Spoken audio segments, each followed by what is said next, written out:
Praise the lord. Good morning. బాగున్నారా?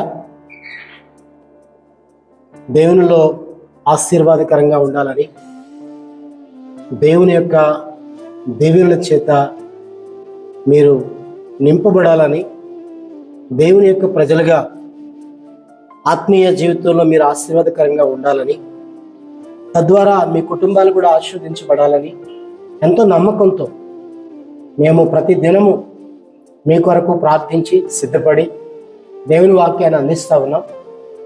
సజీవులుగా మనల్ని అందరినీ ఉంచాడు.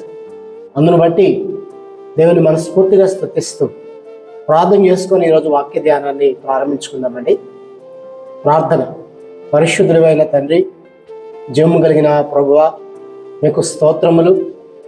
మీ ప్రజల జీవితాలలో ఈ గొప్ప కార్యములు మీరు జరిగించి మీ వాక్యం ద్వారా నీ ప్రజల హృదయాల్లో నీ కృపను నీ కార్యక్రమాన్ని అనుగ్రహించమని కోరుతూ యేసు ప్రభు నామం పేరిట ప్రార్థించి వేడుకొనుచున్నాం తండ్రి, ఆమేన్.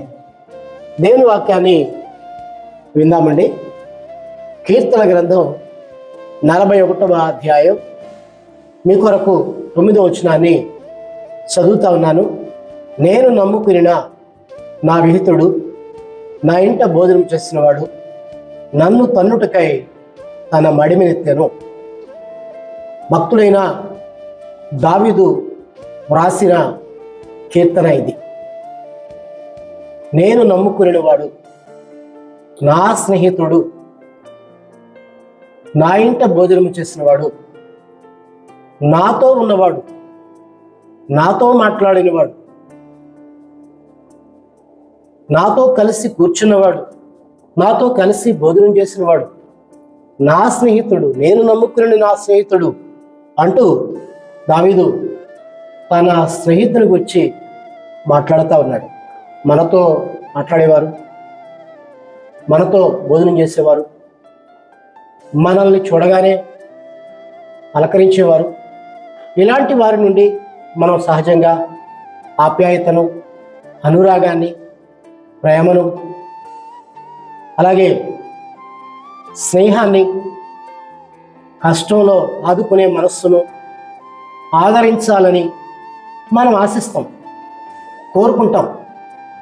అలాంటి వారిని నుండి మనం ఆశించేది అదే కదండి.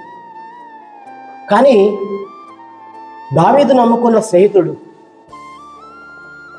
నా స్నేహితుడు అంటా ఉన్నాడు. Personal friend.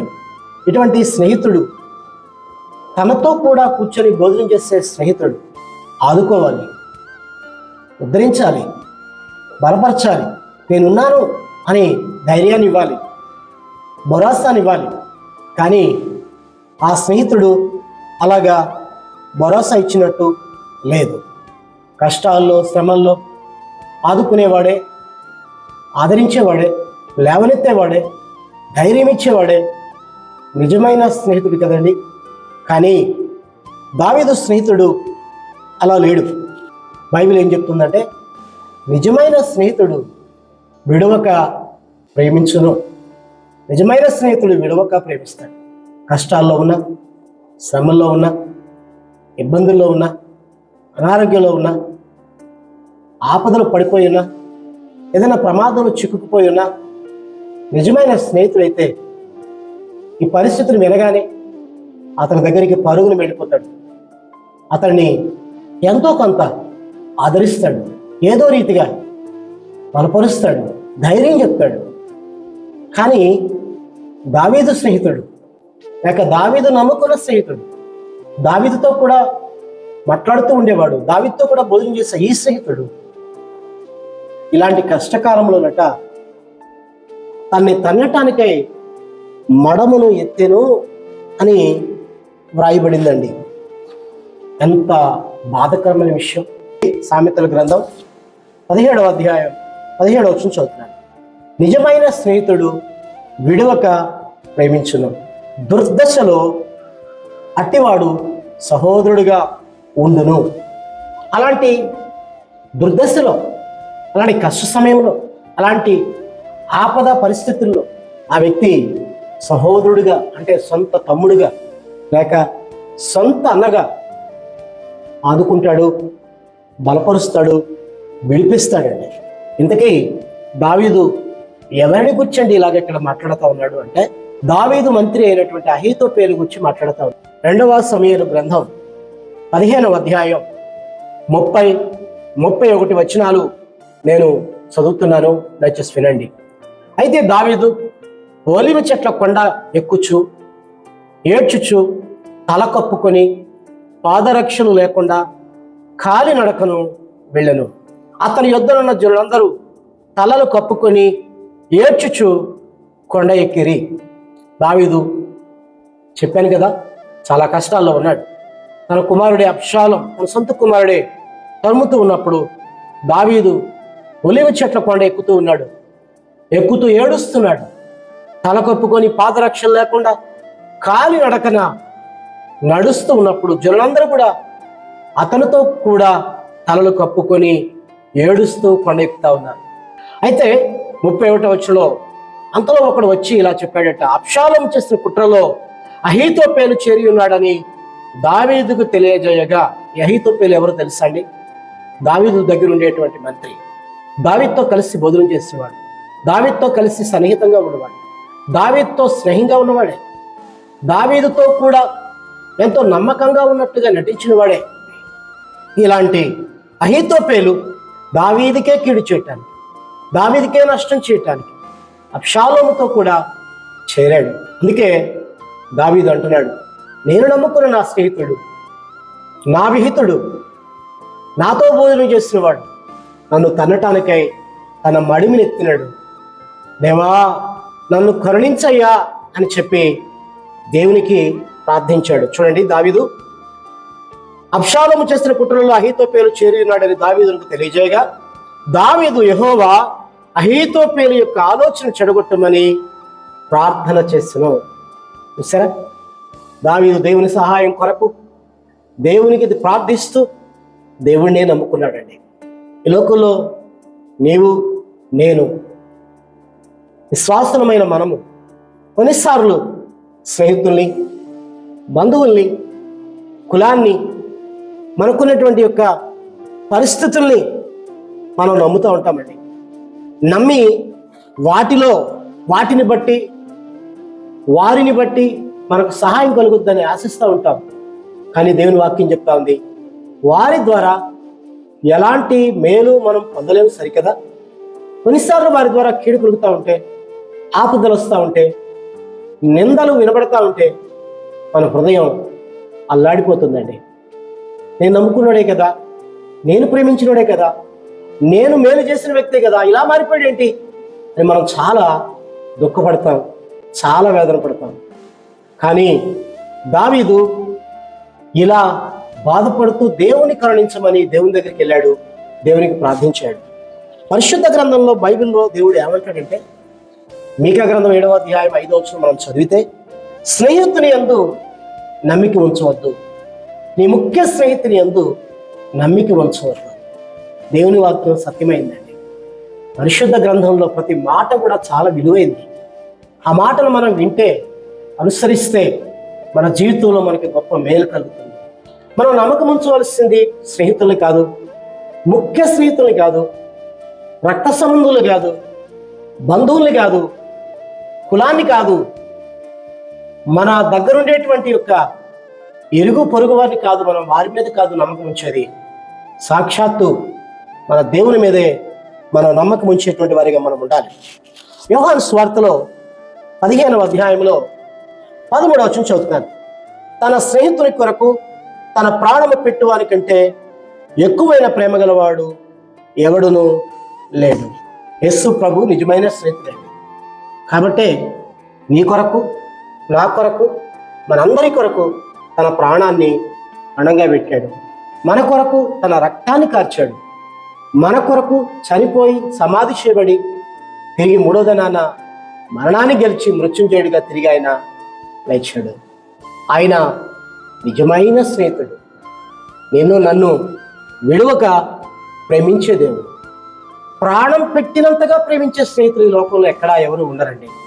కానీ నిజమైన స్నేహితుడిగా యేసు ప్రభు నీ కొరకు, నా కొరకు ప్రాణం పెట్టాడు.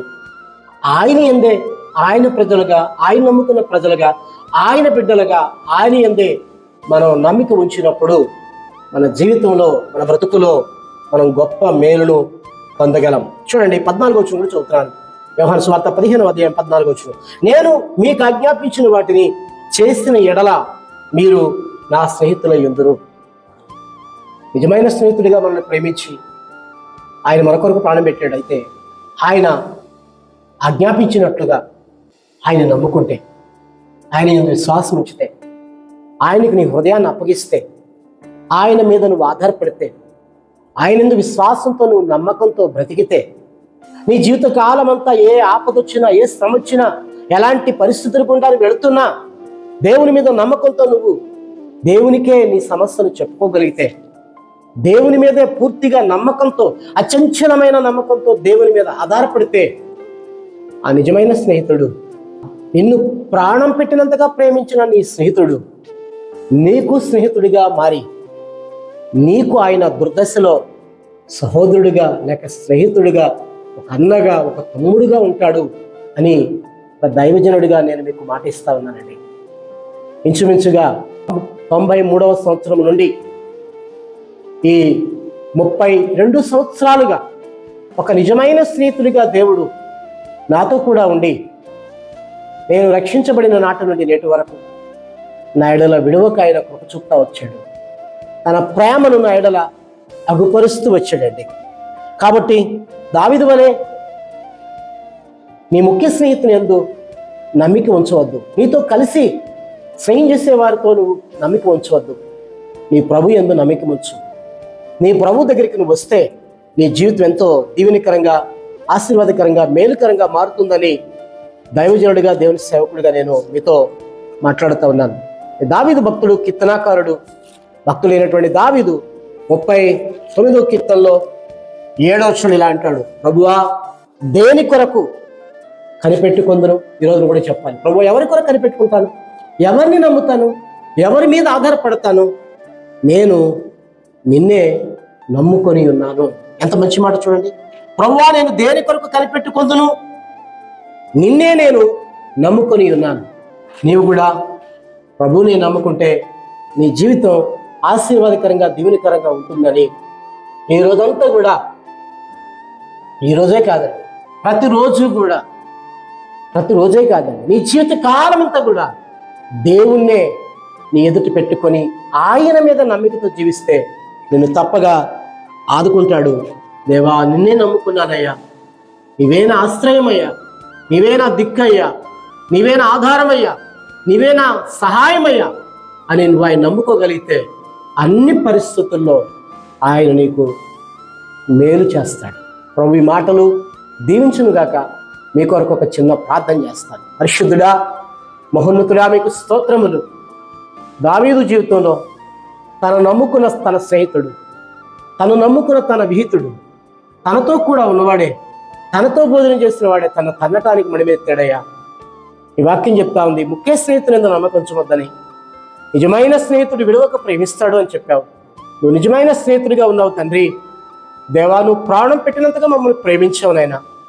నేను నమ్ముకున్నాం, నిన్నే నమ్ముకున్నాం ప్రభువా. దుర్దశలో మాకు సహోదరుడిగా, అన్నగా, తమ్ముడుగా ఉండి మమ్మల్ని బలపరుస్తానని చెప్తున్నావు ప్రభువా. అటువంటి దేవుడిగా మా జీవితంలో మాకు గొప్ప మేలు చేసి పెట్టండి దేవా. మీ స్నేహితునిగా దేవా మమ్మను మీరు ఏర్పరచుకోండి, మమ్మను బలపరచండి, మా జీవితాలు దీవించమని కోరుకుంటూ ఈ వాక్యం విన్న ప్రజల జీవితాల్లో మిమ్మల్నే వారి స్నేహితునిగా ఎంచుకొని ఏర్పరచుకొని జీవిత కాలం అంతా నమ్మకంగా నీ కొరకు బ్రతికే కృప వారికి దయచేసి పెట్టమని కోరుకుంటాను. యేసు నామములో ప్రార్థించి వేడుకొనుచున్నాం తండ్రి, ఆమేన్. దేవుడు మిమ్మల్ని, మీ కుటుంబాలను దీవించునుగాక. Praise the lord.